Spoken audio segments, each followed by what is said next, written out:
My name is Denise Chappell. I'm the Adult Programming Specialist for St. Louis County Library. So on behalf of the Library and the Academy of Science St. Louis, thank you so much for being here tonight. I know I'm really looking forward to this topic. I think it will be some good and relevant information. But before we get started, I did want to mention a few library programs we have coming up. Be sure to sign up for Winter Reading Club. It starts on December 1st, and there's lots of really great prizes for teens, adults, and kids. And it runs through basically all of winter, so get a cozy book and cuddle up with it over the winter. And then a few upcoming programs that we have in honor of Native American Heritage Month. We have Native American Storytelling taking place on Tuesday, November 26th at 7 p.m. at our headquarters location in Frontenac. We also have our Sunday concert series featuring the all-female string quartet, the Rambling Rosies. And that will be on Sunday, December 1st at 2. And then, something that I'm really excited about, I don't know if any of you are old enough to remember the Never Ending Story, but we have Never Ending Story Yoga, and that's really exciting. That will be taking place on Tuesday, December 3rd at our Grandview branch at 7 p.m. And then mark your calendars for our next Science in St. Louis. It'll take place on Thursday, December 5th at 7 p.m. at our headquarters branch, with the title of What Can the Past Tell Us About the Future of Climate Change? So with that, I'll go ahead and introduce you to Rose Jansen, and she's the Director of Public Science Programs at the Academy of Science St. Louis. Thank you. Well, good evening, everybody. My name is Rose. As Denise said, I'm with the Academy of Science St. Louis. We're one of the organizations that sponsors this particular series at the county libraries called Science in St. Louis. We're very pleased to be partnering with the St. Louis County Library to bring you tonight's St. Louis seminar, Science in St. Louis seminar, promoting health and social justice in a changing environment.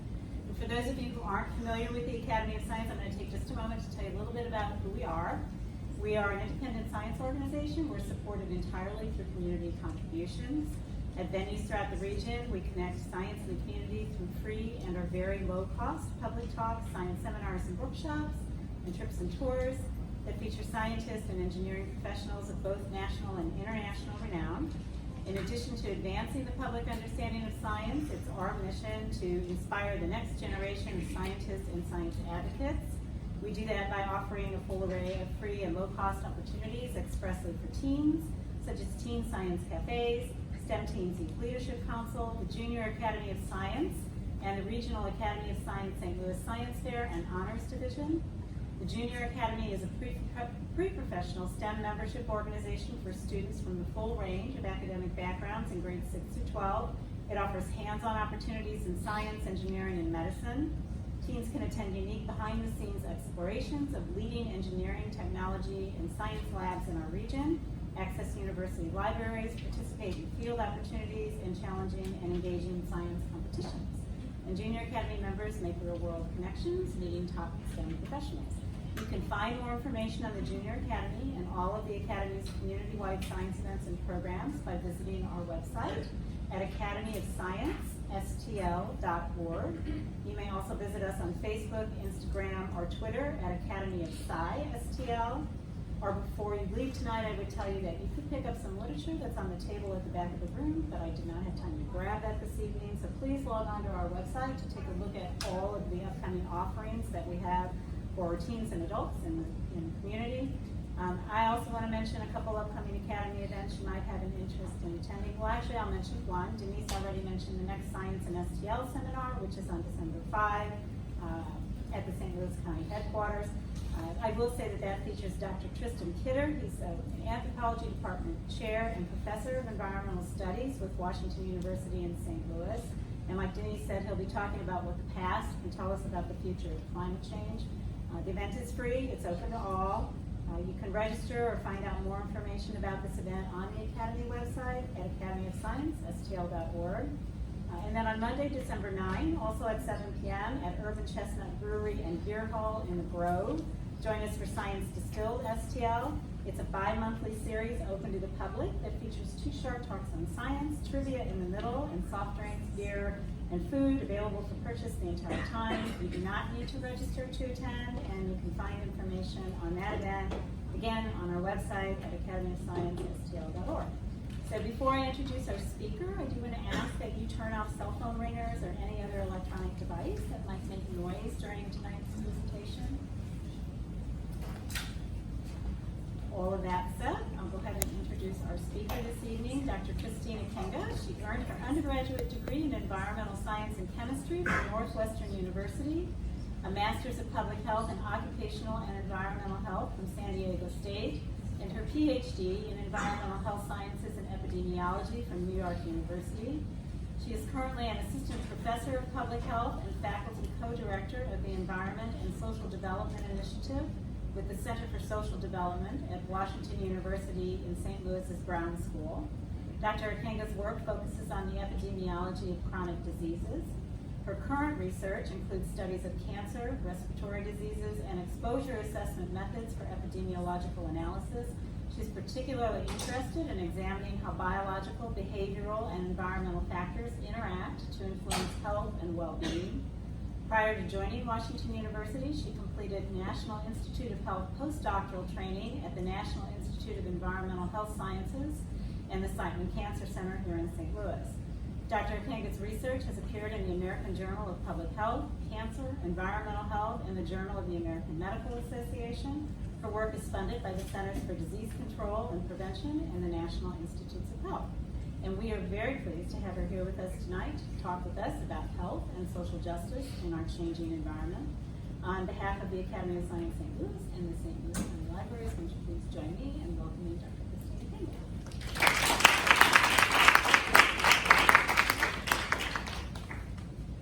Hey, thank you for that introduction. Thanks to the Academy and the libraries for having me here today. I'm really excited to be here tonight. I'm going to talk about how we can promote public health and social justice in a changing environment. So first I'm going to give you guys an overview of the relationship between environment and health, and then talk about environmental justice. Maybe you guys are familiar with the term, but I'll give you a brief history of the origins of the environmental justice movement. And then we're going to go in deep with two case studies, one here in St. Louis, and then thinking about global climate change. So I'm going to treat this like, when I teach, I like to give an interactive lecture. So that means if you guys have any questions, you can raise your hand and ask me. And also, I'm going to have some questions for you guys. I expect some answers as well. Okay? So, my first question, how does the environment affect our health? There's no wrong answer. Tell me what you guys are thinking.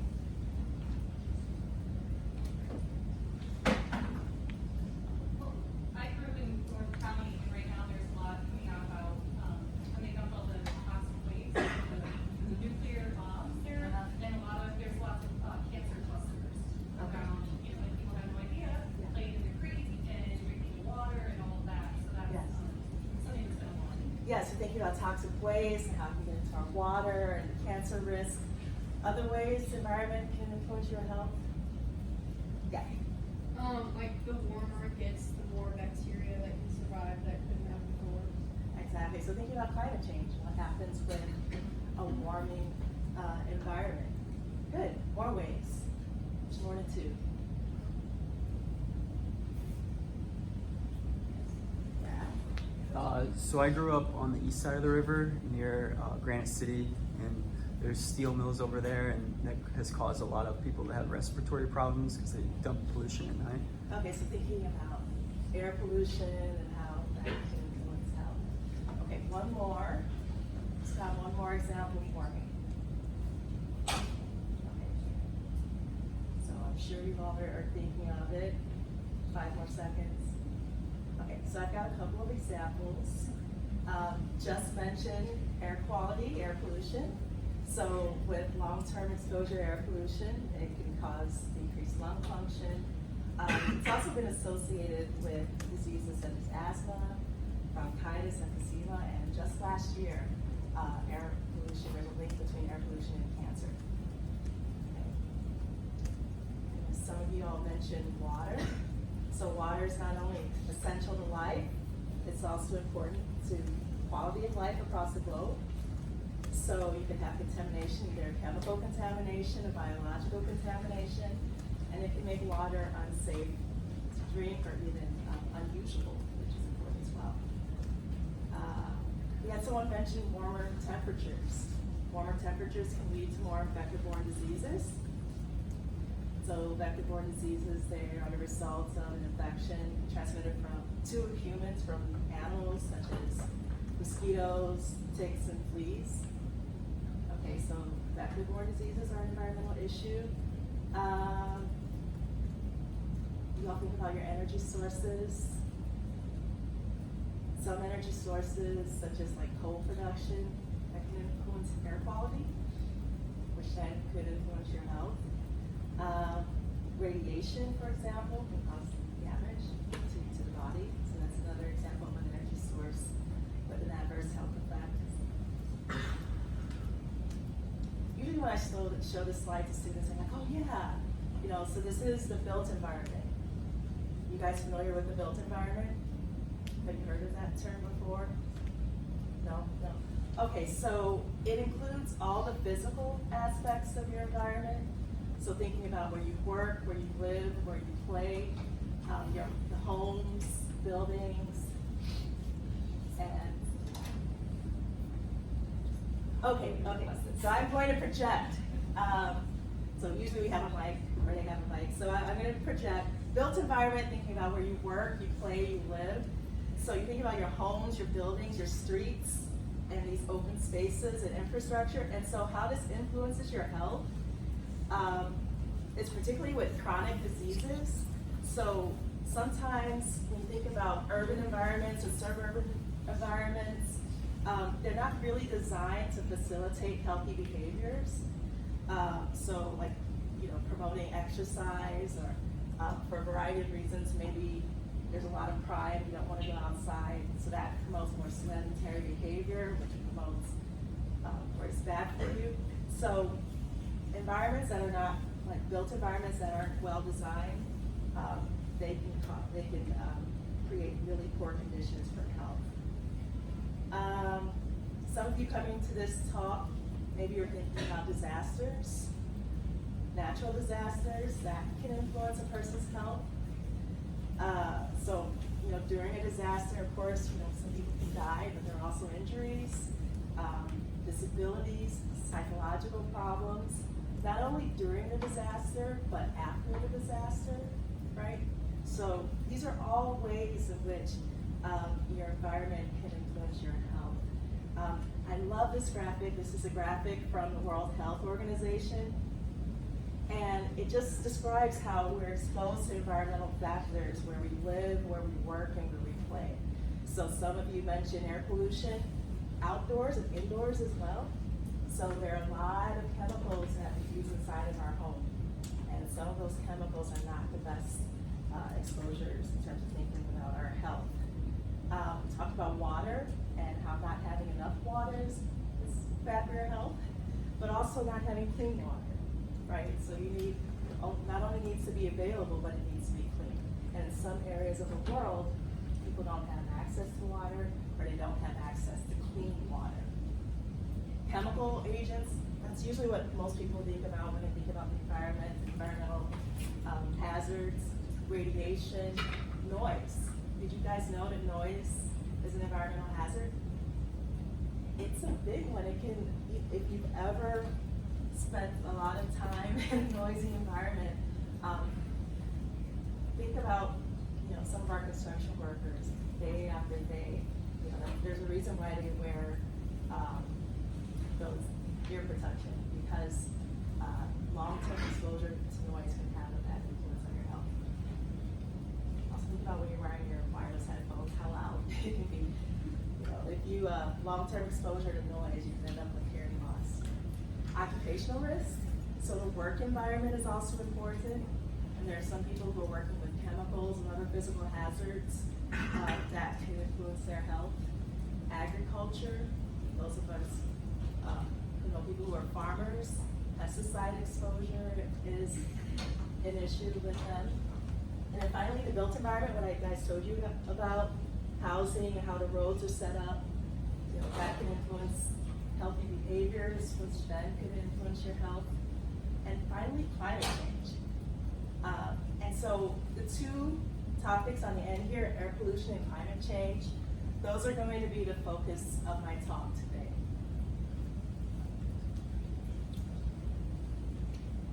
But first, I wanted to introduce you all to environmental justice.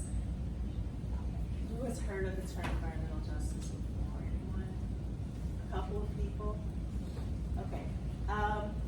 So it's a combination of, or it originated from the civil rights movement and the environmental movement in the late 60s and 70s. And just to give you background, in 1964, federal government passed the Civil Rights Act, right? And so it's really important because it outlawed discrimination by race, color, religion, sex, and national origin. And so where it really applies to the environment is that it banned discrimination in public places, such as the workplace. Generally, the term is called public accommodations, but think about how the Civil Rights Act can apply to the environment. Now, so the Civil Rights Act is in 1964. Then in the 60s and 70s, the Civil Rights Movement is going strong. And on the right is a picture of sanitation workers, striking sanitation workers. So we've got the Civil Rights Movement. Everyone's familiar with Dr. King, father of the Civil Rights Movement. Does anyone know the relationship between Dr. King and this picture? Maybe some of our older students in the room. Anyone? Okay. So, Dr. King, what do you think? Does anyone recall where Dr. King was assassinated? Memphis. So, that's a picture of striking sanitation workers in Memphis. And they were striking because of bad environmental conditions, bad working conditions, and low pay. And Dr. King was in Memphis to help these sanitation workers, to help with their protests. So, in '68, there was a sanitation strike, and just a few months before he went down there, it's a really awful story, but these are people with the most hazardous jobs and the lowest pay.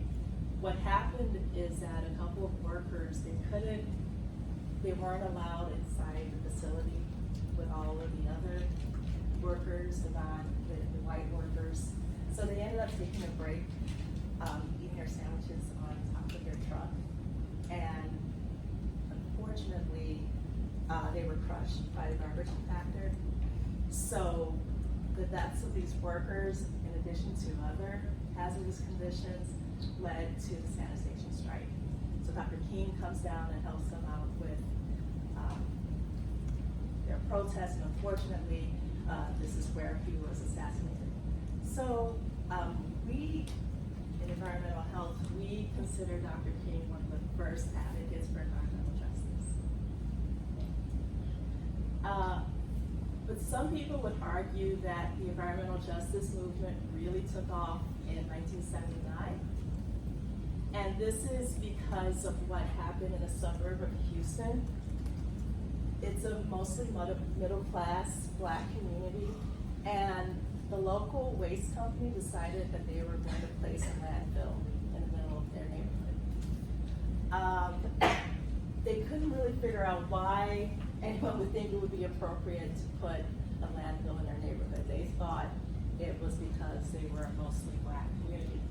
So this is one of the first times where a community sued a company under the Civil Rights Act. So they sued the company because they thought that their neighborhood was targeted because it was a Black neighborhood. Unfortunately, they lost their lawsuit, but this is considered one of the first times someone decided to sue a company due to an environmental justice or environmental racism issue. And the guy on the right there, he was a part of a lawsuit. His name is Robert Bullard. He's considered the father of the environmental justice movement. So, unfortunately, not the outcome that most people wanted, but it really kicked off the movement. And then the biggest event in the history of environmental justice happened in Warren County, North Carolina. So in North Carolina, the state had decided that this county, Warren County, it would be the perfect home for about 6,000 truckloads of soil contaminated with PCBs. PCBs is a really hazardous contaminant. It's associated with cancer, kidney disorders, and liver failure. And so, as you can imagine, the residents of this neighborhood were not really happy. They were so upset that, as you can see in the picture, when the trucks started coming into the county, they laid down in the middle of the road leading to the landfill. They protested for over 6 weeks. More than 500 people were arrested. And this is one of the largest marches of protests for civil rights since the time of Dr. King. So remember, he died in '68. This is the early '80s. The outcome for this case is also not good. It ended up that they lost the battle against the state, and eventually the toxic waste was deposited in the landfill in this community. But between what happened in Houston and what happened here in North Carolina, these are considered like the early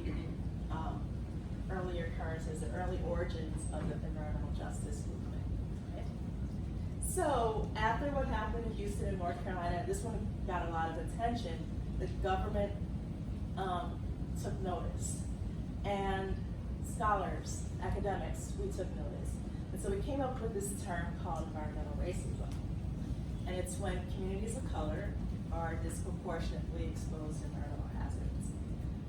Later on, fortunately, we saw that this would happen with poor communities as well. So low-income communities and community of color, both of them can be victims to what we call environmental racism. Okay, so this is when low-income or minority communities, they are in close proximity to hazards such as toxic waste and pollution. Now, this can be intentional or unintentional. This is important because you can sue people for intentionally placing hazards near you, and so a lot of times the companies get away with it because they can make the argument that it was unintentional. So in academia, scholars, environmental racism can be intentional or unintentional. And the most important part, I think, is that these decisions are made without including the communities in the decision-making process. Okay. So these hazards are placed close to their neighborhoods, and they're not even involved in any of these decisions. Okay, so after what happened in Houston and then in North Carolina, the next year, the government commissioned a study, and they decided to look at the relationship between where hazardous waste landfills are placed and the racial and economic status of these communities.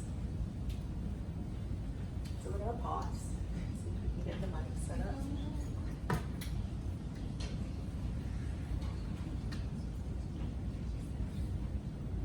Testing. Testing. Is it working?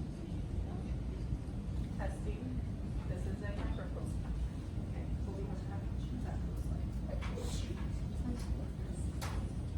Commercial break. Commercial break.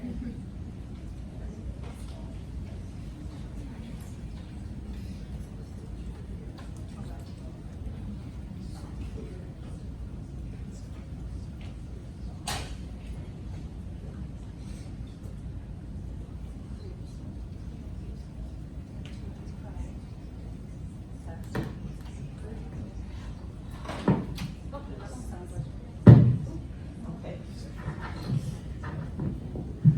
How's this? Okay, good. Good. Back to our regularly scheduled program. Okay, so back, landfills. Okay, so the federal government decided to commission a study, and they wanted to look at the relationship between where these landfills were placed and the racial characteristics of these neighborhoods. And so they studied 8 states in the Southeast, so over here. And what they found is that 75% of these landfills, they were located in majority Black neighborhoods. 75%, even though in the entire region, it's only 20% Black overall. Okay, so more studies. In 1987, United Church of Christ, they were really interested in racial justice, so they did their own study because a lot of critics of the first study said that, you know, it's not really the fact that they're Black neighborhoods, it's because they're poor neighborhoods. So what the United Church of Christ, UCC, did was that they took into account both race and income. And after they did their analysis, they found that race was the most strongest factor in the geography of where these sites were located. So this was in 1987. And then 20 years later, we followed up on this study. So in 2007, we wanted to see a relationship between where these landfills were and race. And unfortunately, 20 years later, there still was a strong association between race and the location of hazardous waste facilities. Okay, so as you can imagine, you know, all of these protests and then these studies. So in the 90s, then, you know, environmental justice really gets going. Indigenous people get involved as well. And then in the early 90s, they have a conference. They come up with these principles of environmental justice. The government gets involved, so they create an office, the EPA, an Office of Environmental Justice, and then President Clinton in '94, he signs an executive order to address environmental justice issues. So that is where we are now with environmental justice finally being recognized by the federal government. Okay, so what do I mean by environmental justice? And there are 2 aspects of environmental justice. First is fair treatment, and the second is meaningful involvement, regardless of race, color, national origin, or income. And it is respect to development, implementation, and enforcement of environmental laws. So 2 aspects, fair treatment, meaningful involvement. What do I mean by fair treatment? It means that there should be no group that has a disproportionate share of negative consequences. Okay, so as we saw in the studies before, we want to make sure that there's no community, no group out there that's getting a disproportionate exposure. So that's fair treatment. Meaningful involvement is that we need to make sure that these communities participate in these decisions. Not only are they participating, but their participation means that they can influence decisions. So we were mentioning North County, what's happening out there with the toxic landfill. The residents are able to communicate with the EPA and tell them what they think about some of the decisions that are being made. Not only are they participating, but their concerns should be considered. So the whole purpose of meaningful involvement is that decision makers like the EPA, they should seek out the community and make sure that they are involved in any decision-making process. So we want to avoid what happened in Houston and what happened in North Carolina, and what's happened in many cities across the US, where people decide to put these hazardous facilities, these waste sites in neighborhoods without consulting the community. Okay, so now we've got our background, we know what environmental justice is, and so I wanted to show you a study that we just published looking at air pollution in St. Louis. Okay. So what we did is similar to those studies that were done looking at where the environmental pollution is located and then some characteristics of the neighborhoods. So we were looking at this relationship in St. Louis, and we were looking at air toxics. So if you're wondering what are air toxics, okay. So these are chemicals that have been declared by the EPA to either they're known or suspected to cause cancer, or they're known or suspected to cause adverse respiratory, cardiovascular, neurological effects. Okay, so there's a list of about 180 chemicals that have been identified by the EPA. And what the EPA does is they publish air quality data, and they provide an estimate for each census tract. So census tract is, for the purposes of this presentation, think about it as a neighborhood. So for each neighborhood, there's an estimate of how much air pollution is in a particular neighborhood. So we obtained EPA data, and then we looked at the St. Louis metro area. And so we weren't just looking at the city of St. Louis, we're looking at St. Louis and then Missouri and Illinois. And it's a total of 615 census tracts or neighborhoods. 75% of our population, we live in Missouri. And in the metro area, it's about 76% white.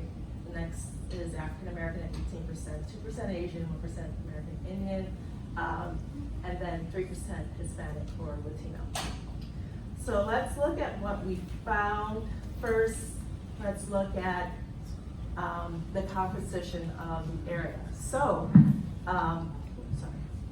with the African Americans, you can see that they're mostly concentrated in the city of St. Louis, right? And then a little bit north. And then a little bit, let's go back, east here in St. Louis. Hispanic and Latinos are more spread out in the area. Oh, and the darker the colors, that means the higher the percentage of a population. Okay. So this is African American and Hispanic Latinos. We looked at a lot of factors, but I'm just going to show you race and poverty. So we ended up combining like the African Americans and Hispanics and Asians, Native Americans. And then, so we looked at non-white populations. Again, they're kind of concentrated near the city of St. Louis. And in poverty there's the concentration near the city, but also it's spread out a little bit. You guys can see in the northern part of the regions, we've got some pockets of poverty there. So just giving you an idea of the racial and then the income distribution in the region. Okay, so that was the neighborhoods. And then what we did is we got the air quality data, and we identified what we call air pollution hotspots and cold spots. So the hotspots are areas where there's a statistically significant increase in air pollution relative to the other neighborhoods around it. And then the blue are cold spots, where there's a statistically significantly lower levels of air pollution. So what can we see from the map on the left? Where's most of our air pollution, our toxic air pollution in the region? Near the city. We zoom in a little bit on the right, and so we've got some what we call hot spots. And I don't know if you guys can see this, but what can you tell me about the hot spots? What sticks out to you? I can't hear. That's where the people of color are. That's where the people of color are. That's a good, yes. You're getting ahead of me. What else do you see? You probably can't see it. The thing that my students who work on this with me notice as well is this is Highway 64, right? And then what else? Up here is 170. This is 70 and 270, I think. But what we noticed is that a lot of these hotspots were near interstate highways, right? And areas where there's a lot of traffic. So what we saw when we looked at the neighborhood, as someone mentioned, our hotspots were more likely to be in African American neighborhoods, neighborhoods with high level of poverty. We did not see an association with Hispanics and Latinos. We also looked at unemployment, neighborhoods with higher levels of unemployment, we saw more hotspots, and then neighborhoods that had lower levels of education. Or wait a minute, what I mean here is that the higher the education, the less likely they were to be located in a hotspot. So unfortunately, you will see maps like this across the US. And unfortunately, we see these sorts of associations here in St. Louis as well. Yeah? Are you drawing correlations between air quality and poverty of Can you, a little bit louder? Yeah, so are you drawing correlations between air quality and pollutants to poverty and unemployment and Yeah. Yeah, so we used our models looked at the relationship between these factors and being in a hot spot. So just, No, tell me. I just logically, I can't really draw correlations. Yeah, well, that's, I mean, very good.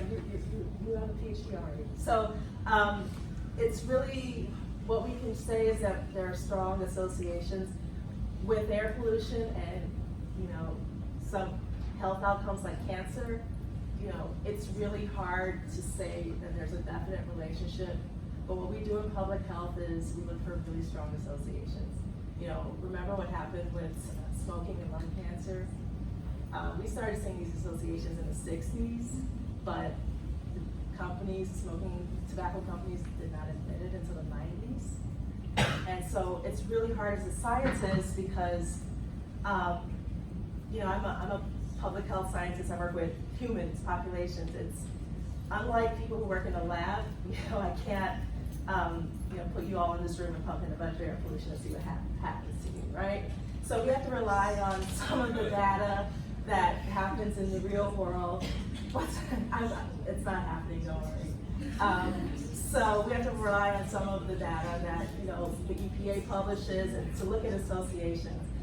It's really hard when you're doing research with humans to say that there is a cause and effect. And, but, you know, we're replicating work that's been done looking at, like I said, landfills and other environmental hazards across the US. Yeah? While we're chatting about other stuff, did a topography have any effect on where you saw Yeah. hotspots? So one of the things with the EPA model, they account for topography, but topography has an influence on air pollution, period. Weather, the type of pollutant. So I'm mentioning traffic-related pollution, but we look at other pollutants as well. This was just what we saw, the strongest association for. So there are a variety of factors that can influence air pollution. But we're sitting here in the St. Louis area is that it's really driven by traffic-related pollutants. More questions? More questions? Yeah. Can air toxins, can they do they oftentimes move with the weather? So if you're seeing a high density of air toxins in one area, Yeah. would that not necessarily mean that it's directly caused from that area? Yes, but the way that, as you can see with the clustering here, that there are some areas where there are a lot of pollutants and that they're going to cluster in certain areas because of topography. I don't think there is any type of weather that could influence or overcome, particularly with traffic-related pollution, what we see. Good questions. More?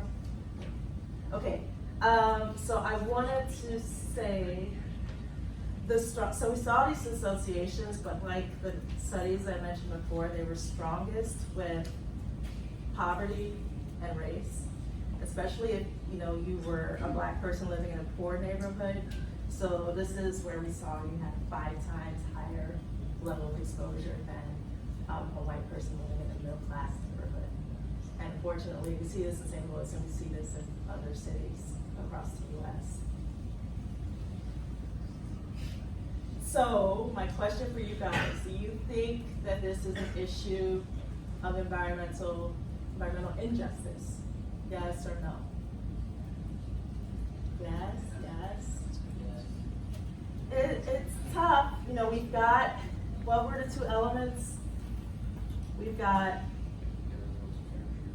unequal treatment, but we can't really, and I say this in the paper, we can't really assess meaningful involvement. We don't really know how involved the community was. Chicken or egg? Do these people live here because, you know, maybe these are areas where people don't want to live and so the property is more affordable? Or was it the case that this was an area where these people were living and therefore people were more likely to build these highways or build these major roads near them? So we can't really figure it out. So,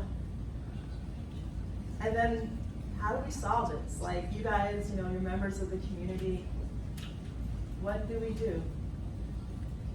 I actually have a question. Yeah. With the air toxins, do you, when you're mapping them, do you have any idea of like when they were like, I guess, released into the air?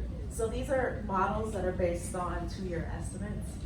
So we do have the data. EPA has the data of the releases, annual releases. So yeah, that data is out there. I did not use it in this analysis because it accounts for, you know, patterns over time. Okay, so back to, yeah, what do you do? Like, if you were a decision maker in the St. Louis metro area and you see this, what do you think? Do you think anything needs to be done? What are some solutions? Yeah. You said that a lot of these air toxins correlated with interstate highways. Mm-hmm. So do you expect there to be less air toxins as cars are like becoming more electric? Things like Excellent, excellent. So perhaps better, more fuel efficient cars, right? Other ideas? Yeah. Maybe work on there was a correlation between people who had a lower level of education having to like live in these areas. Yes. So maybe work on like empowering the education system and Yeah. building the whole community up. Yes, close. Building up the education system. You know, we talked about community involvement, maybe getting people more involved. One more. Does anyone have another suggestion? Yeah. Just to kind of follow up on that, if you superimpose a school district map on here, it really looks bad. Yes. Because you look at the school districts and their funding, and they overlap really well. Yes. Very good. So I can tell you that we don't know what to do. We have a lot of ideas. Maybe encouraging more public transportation.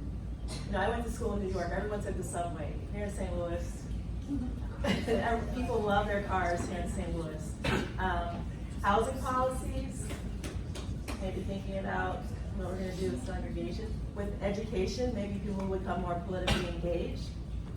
You know, maybe more involved in some of these decisions about, you know, emission standards and where we place these roles. Also community engagement, so thinking about getting the community more engaged.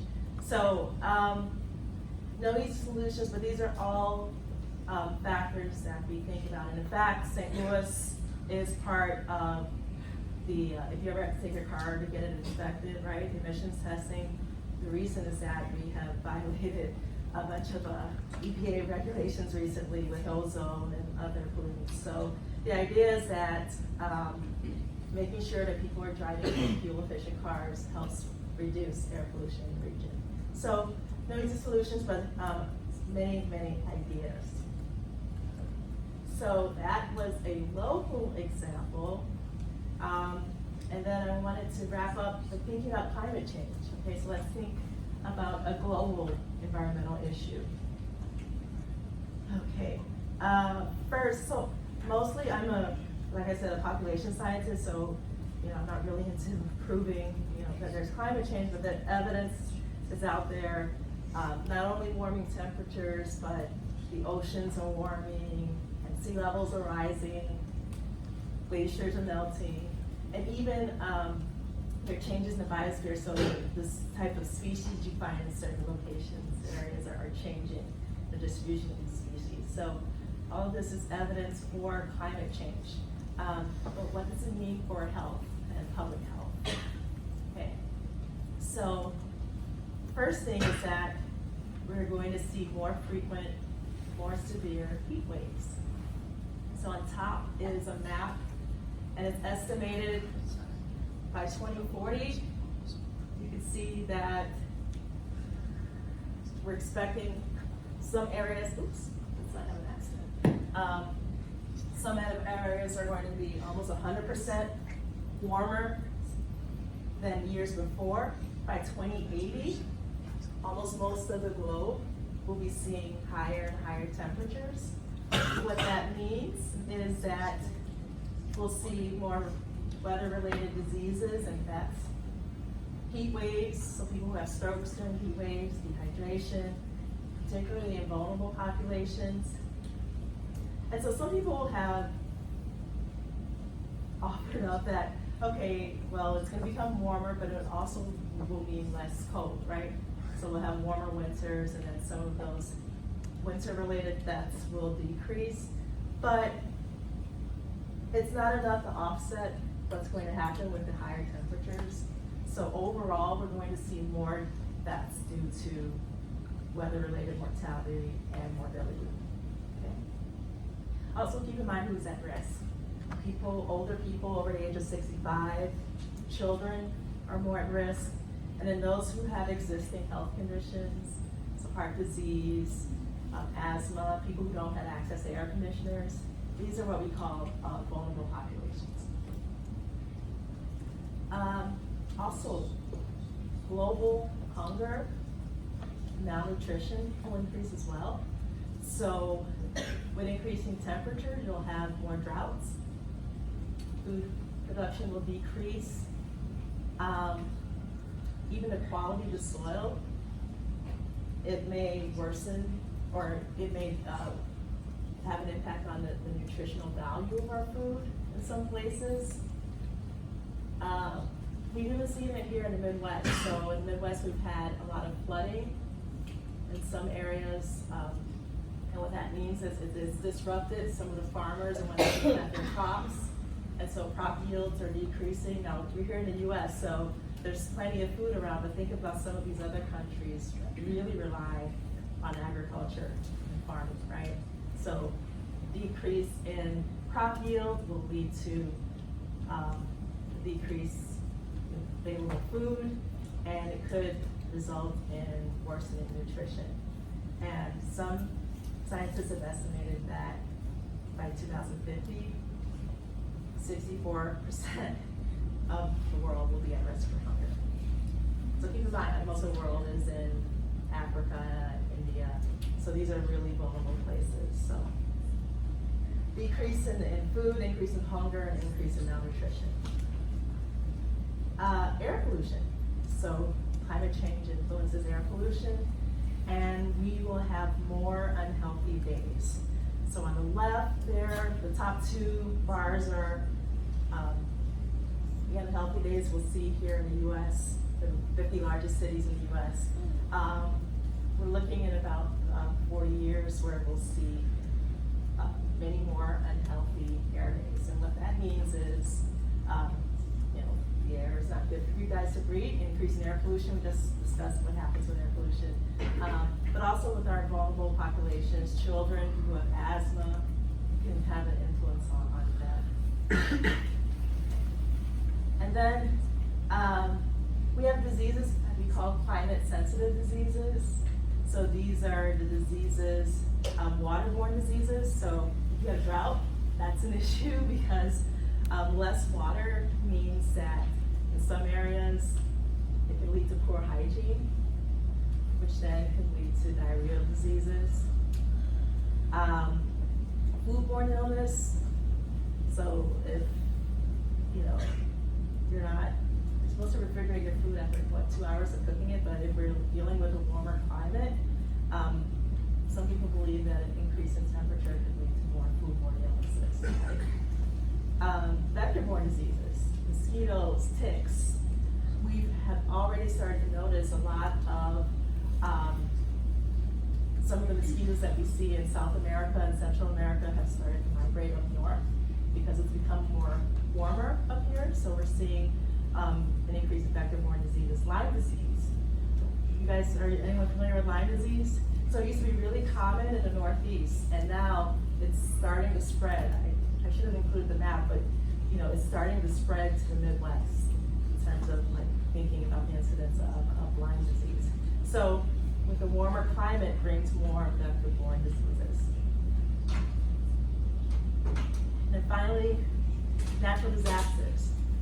So floods, I mentioned earlier we had floods in the Midwest, droughts and wildfires, so you've seen what's happening in California. So when you have a lot of dry land, it can lead to wildfires, and then extreme storms. So these are examples of how a changing climate can influence your health and public health in general. So what do we do? As public health scientists, what do we do? So there are two main approaches. And first is either reducing or stabilizing the levels of greenhouse gases. We call that mitigation. The other approach is adaptation, and it means just adapting to climate change that's already happening.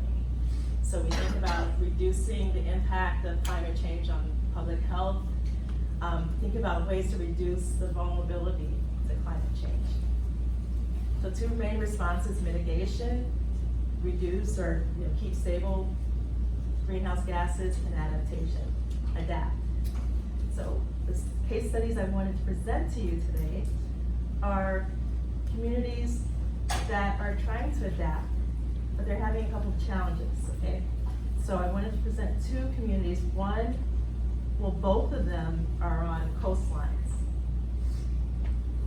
They're what we call mega cities, cities with more than 10 million people who are near a coast, low-lying area on the coast, and they are threatened by climate change because sea levels are rising.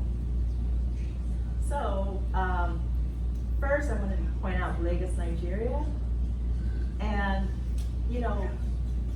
there's a reason why these mega cities are by the coast, because you want it to be close to natural resources, and then you want it to be close to an area for trade, right? So these cities, they were built along these coasts, and then all people in rural areas, they came to the city for opportunities, and so you have these huge cities. But even if global warming, even if we keep it to 2 degrees Celsius, which is what the estimate is, we expect that as sea levels rise, it's going to bring out a lot of migrants, people who have to move because they have no place to live. So I wanted to give you an example of what's happening in Lagos, which climate change is being used as a reason to evict poor people from their land. So these are people who they live on what is considered undesirable land. They live in slums. But what's happening is that the government sees climate change as an opportunity to acquire this land and then sell it to wealthy investors who then will invest in this land and build it up and make sure that the buildings are resistant to climate change. So at the top, it's a picture of a couple of police officers. This is from 2016. The governor issued a 7-day eviction notice to 30,000 residents who live in a fishing community. And one of the experts there, he called it a symptom of climate gentrification, in which poor communities are made to vacate land so that they can be settled by the rich. And so what happens is that in Nigeria, most of the land is owned by the government. And it means that you have to have a certificate to live on this land.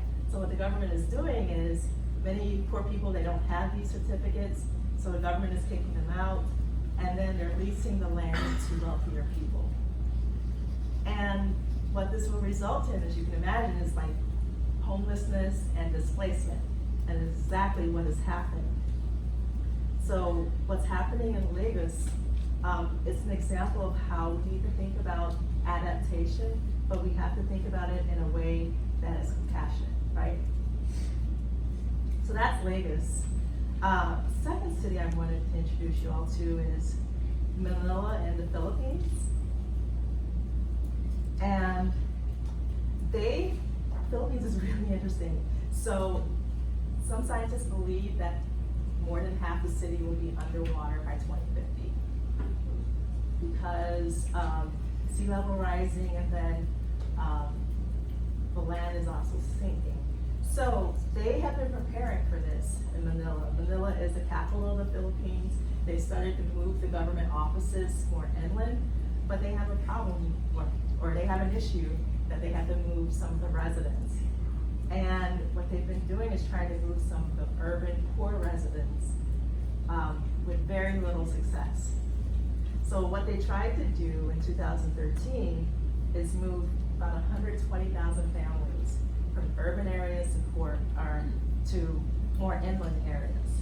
And the incentive is that they would give 60 days of minimum wage to these families. So they moved them, they gave them 60 days of wages, but they found that many of these families decided to come back to the city. And this is what some scientists call retreat and return. And it's an example of just the idea of moving people to higher land and giving them a couple of months of wages. It's not enough. We have to think about some of the social issues that these communities have. So to quote one of the scientists, one of the arguments I heard from the people is that they would rather live in the slums where they have lives and social ties than live in a remote place where they have nothing. So people would move. The reason they came to these cities I mentioned before is for opportunity. So you move them to an area with no opportunity, and that's why they want to come back. So another issue that we have to think about in climate adaptation is that both here in Manila and in Lagos, these are like government mandated policies. They're pushing people out of their homes and away from their livelihood. They're damaging the social cohesion of some of these communities, and it is resulting in unintended consequences. It's not effective. Okay, so this climate gentrification, retreat and return, is this an issue of environmental justice, environmental injustice? What do you guys think? Yes. Disproportionate treatment, lack of meaningful involvement. Yeah. And again, like here in St. Louis, no easy solutions. Like, what would you propose? You're the governor of Lagos, president of the Philippines. What would you propose? I would personally, Louder for me, please. I personally invest more into suburban areas which are also farther inland, which are not as susceptible to flooding or rising sea levels. Yeah. Because what I see here is the government or rich people are, they're, I guess, willing to taking people higher inland, Yeah. so that they don't have to get flooded. Yeah. But the people who live there don't really want to, or Right. I'm sure there's downsides to it Yeah. as well, but such as being, again, socially isolated. Yeah. But, so the government and the rich people want to do that, but the poor people don't. So what you want to do is make the suburbs more appealing. Make it more appealing. That's an option, yeah. But wait, the flip side of that is if you move them inland, you've deprived them of their livelihood, because many of those people would be fishermen. And when you remove them from the coastline, unless there's an economic opportunity to go Right. with relocation, there's no hope. Yeah. It's tough. It's tough. Let's see what I had. How about involving the community, right? I'm sure you're aware of the risks when your house gets washed away. So ask them what they need, what they're relocating to, jobs, social networks. And also think about how to work with them to provide the things that they need so that they will stay. But, this is a huge challenge, especially in these mega cities with wide income disparities.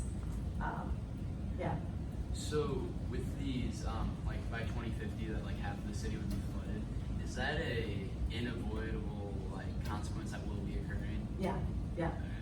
And the government, it's easy to move government offices, but it's hard for the Philippines to move the people, particularly the poor people. So they're trying to prevent a catastrophe, but it's been a top-down approach, and it probably needs to be a little bit more collaborative. Is there any way to stop the water from rising, like building a dam, or is it inevitable? It's inevitable. Or we can mitigate climate change.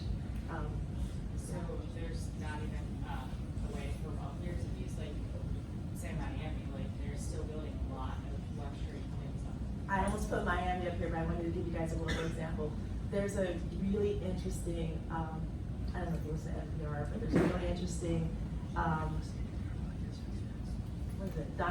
audio documentary about what's happening in Miami, where a lot of the poor communities in Miami, they live on higher land, and they're being bought out. And a lot of these people don't really have a place to go. So even what's happening, you're seeing a really extreme example in these cities, but this is happening here in the US. It's happening on the East Coast, near in New York, New Jersey. Climate gentrification is just not a phenomenon in these lower income countries. It's happening here in the US. And so again, no easy solution.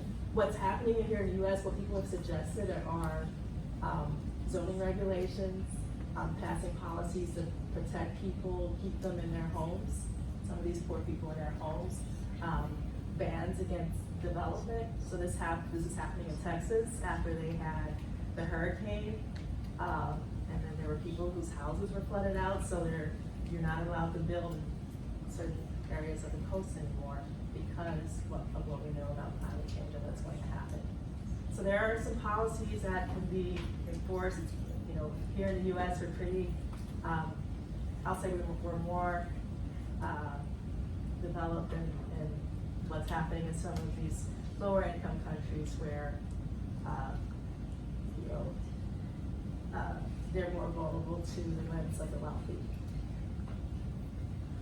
So again, another example, no easy solutions, but these are issues that I'd like you all to be aware of how climate change is just not an issue of, it's being really warm in November in St. Louis. This is an issue that can have an influence on life and death worldwide. Okay, so I wanted to close with some final thoughts, and we discussed, how the environment can influence our health. There are environmental factors where we live, where we work, where we play, and because we're constantly interacting with the environment, this influences our quality of life or even life itself. But we've also seen a couple of examples where a bad environment has the greatest impact on people who are socially vulnerable.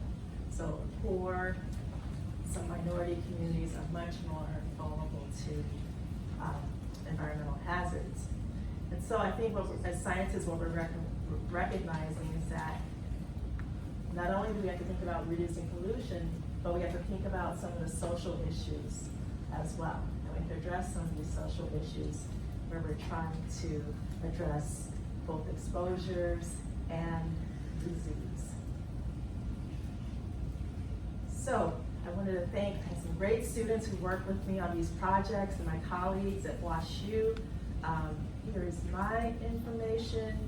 And then You guys are pretty young, but when you think about if you want to think about going to an excellent university, Washington University is really good, and we have a really good public health program as well. We have a 5-year BA, Masters of Public Health program, and we're all about evidence-based public health and thinking about health equity and health disparities.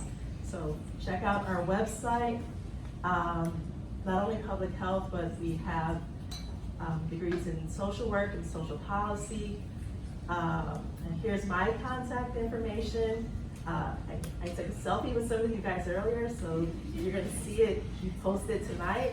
And then if you guys have any questions, I'm here to answer your questions, okay? Well, thank you. Any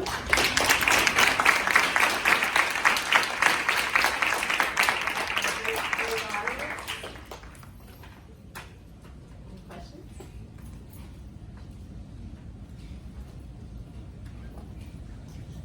Yeah. I mean, since we are such like a young crowd, what could you like advise us to do to help with it? So I think you can raise awareness with some of your senior colleagues, thinking about ways that we can reduce, carpooling, think about ways that we can reduce our imprint, our carbon footprint. I think it's got to be a collective effort, right? Oftentimes people think, oh, I'm just one person. But if everyone in this room, communicated to 10 of their best friends, and people started thinking, the impact that you could have as a group, I think we can tackle some of these challenges in climate change. Get the word out. Tell people about what's happening in Miami and Lagos and Manila. Become a scientist. It's really fun. You guys meet really interesting people and do really interesting work. So there are a variety of ways that you guys can have an impact. Yeah. Does environmental justice extend onto wildlife? We're mostly concerned about humans. I'm a population scientist, but no, environmentalists, we care about wildlife as well. But environmental justice as a principle, it's a U.S. term that was developed because of some of these social issues. But yes, animals are important. The ecosystem, right? Any disruption to the ecosystem is a disruption. So I've heard some people, we were having a discussion in class a couple of weeks ago because what was happening?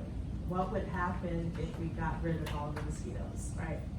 So mosquitoes are really annoying, they're itchy. For some people, they carry deadly diseases. And so we were deciding, do we want to apply these pesticides that have a lot of chemicals, toxic chemicals?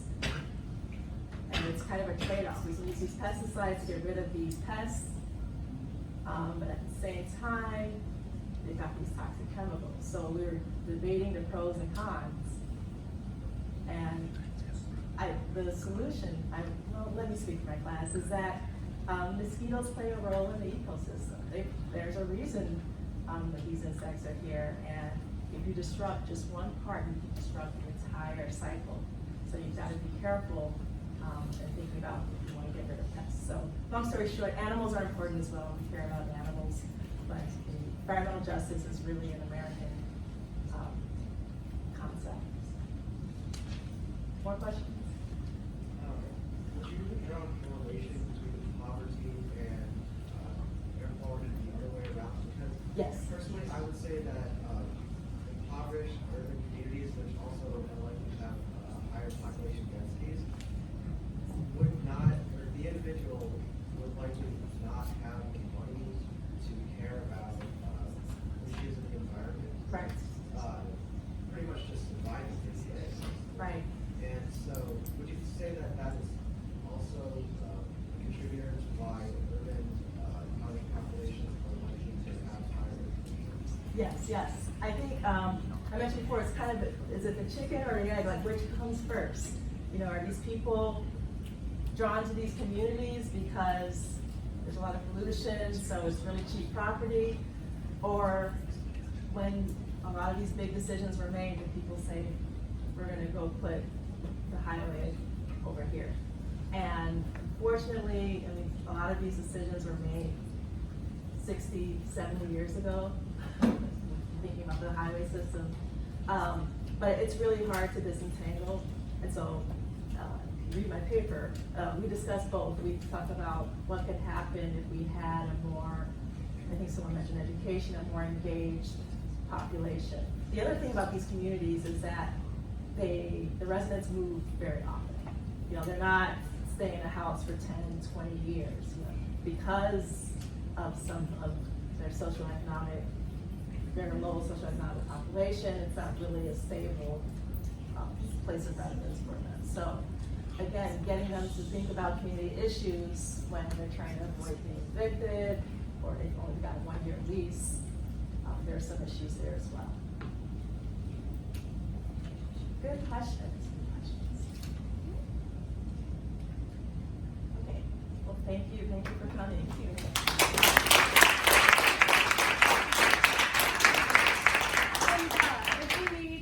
If you need like a signature, we do have some slips in the back for extra credit. So be sure, if you need that, pick one up on your way out. Thank you for coming and hope to see you December 3rd.